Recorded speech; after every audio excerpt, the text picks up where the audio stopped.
And maybe you could discuss the content. Yes, pinag-isipan ko po over the weekend.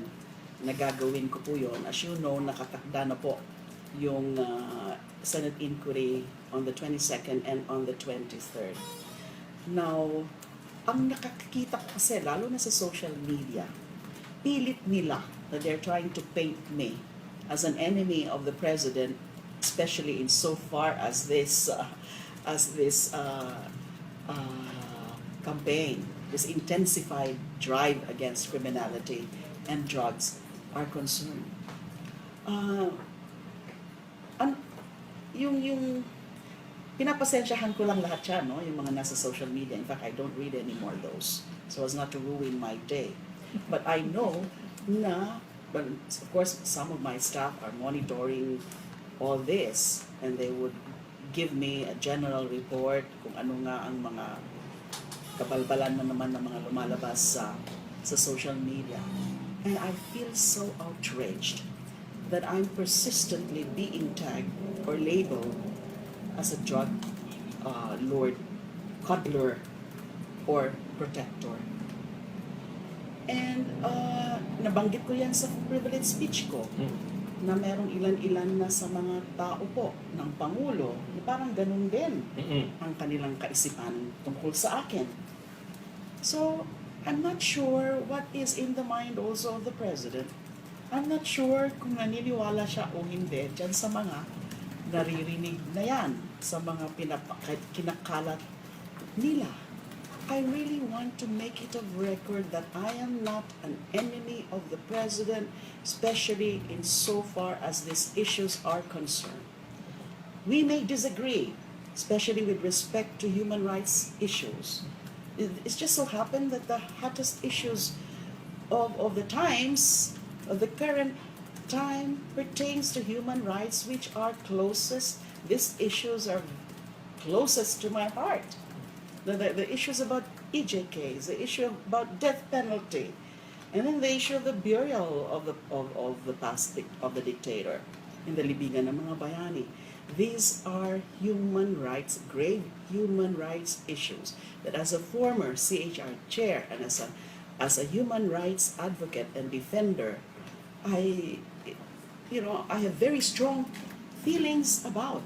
But it doesn't mean that I'm already against this administration, because there are many other plans of this administration na sinusuportahan ko naman. Doon nga sa mga siniwalat niya sa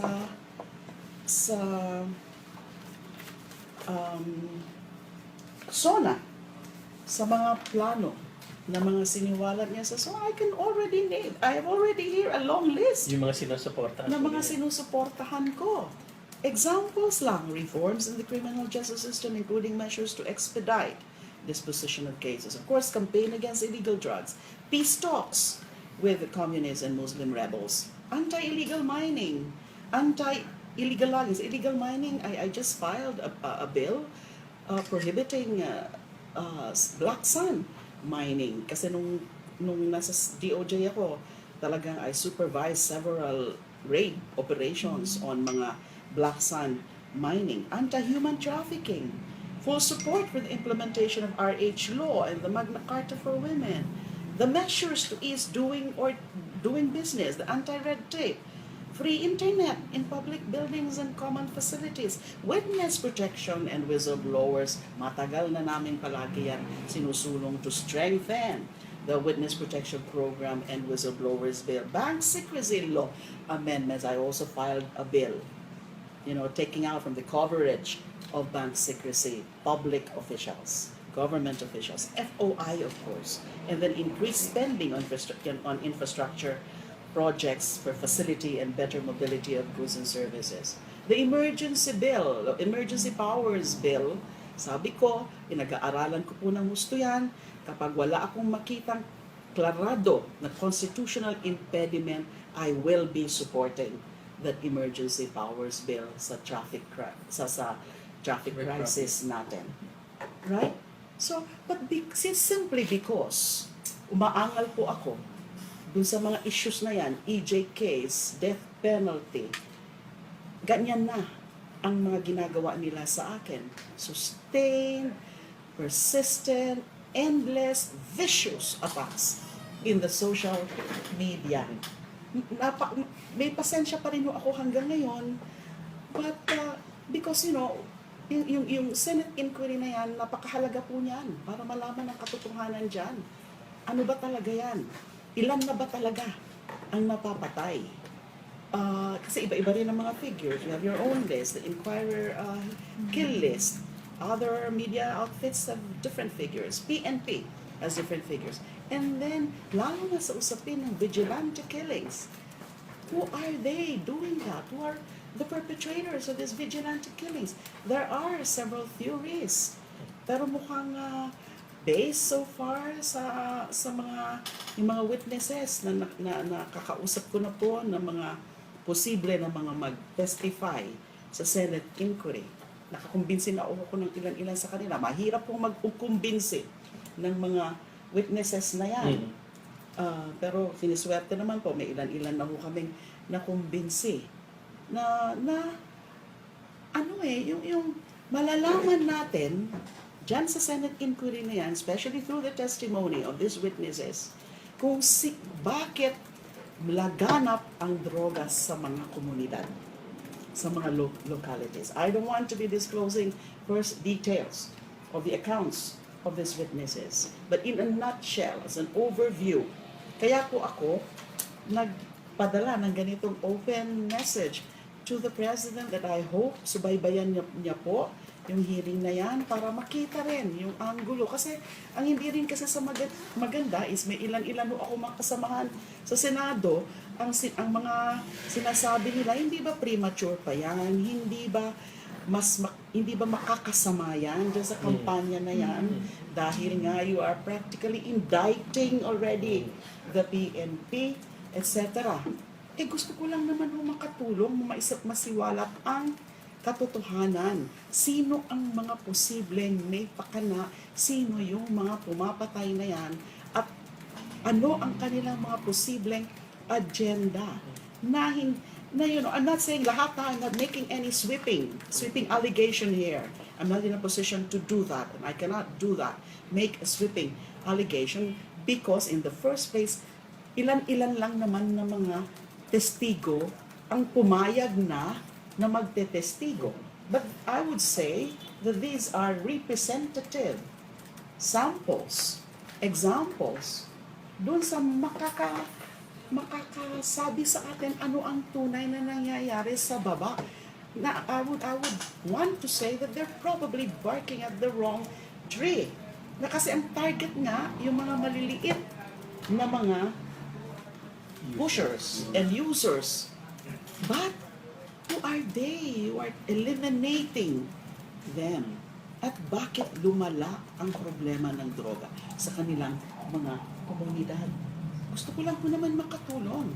So I would want to change the attitude of certain people in government, including some of my colleagues in the Senate, na nami-misinterpret nila po ang hakbang kong ito.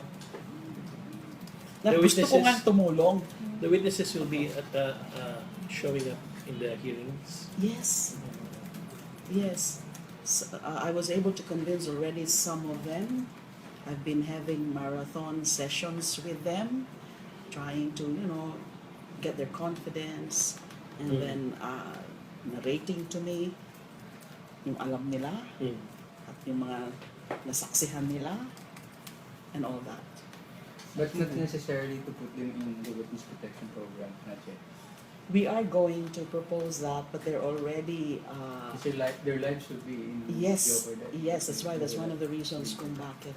In fact, we will be recommending to the DOJ for WPP coverage, although at the moment they're under the protection, most of them are under the protection of the CHR. Okay. They have their own witness protection also at the CHR. Senator, after we interviewed you at Inquirer TV, we interviewed Senate Majority Leader Soto, and he was one of the senators who said na he felt that the inquiry would be premature. In fact, he said it was broad.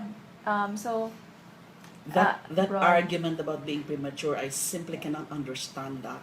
So I'm wondering, How can ma'am, it be premature when they're already close to 1,000? Bodies. I'm Bodies.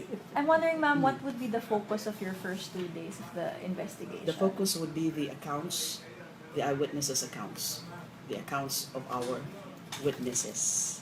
Ano yung mga naranasan nila? Kasi ito yung mga mahal sa buhay ng mga namatay. These are the victims of buy-bust operations or vigilante killings. Halo-halo na po.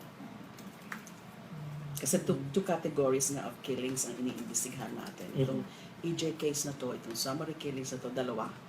Yung isa, yung mga namamatay in the course of police operations, legitimate or otherwise, buy bust, service of warrants, etc.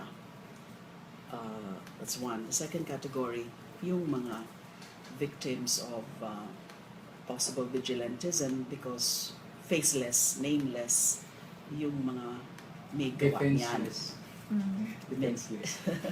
Yung mga may gawa, hindi natin alam kung mga sino-sino yan. But of course, may mga indikasyon, may mga theories posible kung mga sino yan. Maaring iba dyan, mga polis din, yung iba, mga agents, mga tauhan ng mga polis, yung iba, baka hindi talaga sila konektado sa kapulisan. So, mas mahirap yun.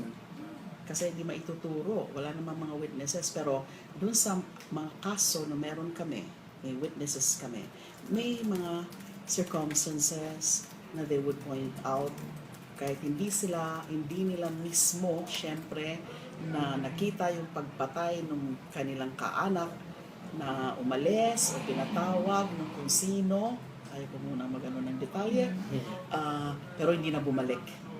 Natagpuan na lang, napatay na kinabukasan or 2 days later. Diba? So may mga ganun na mga istorya. And then yung mga assets din, yung mga pinapatay.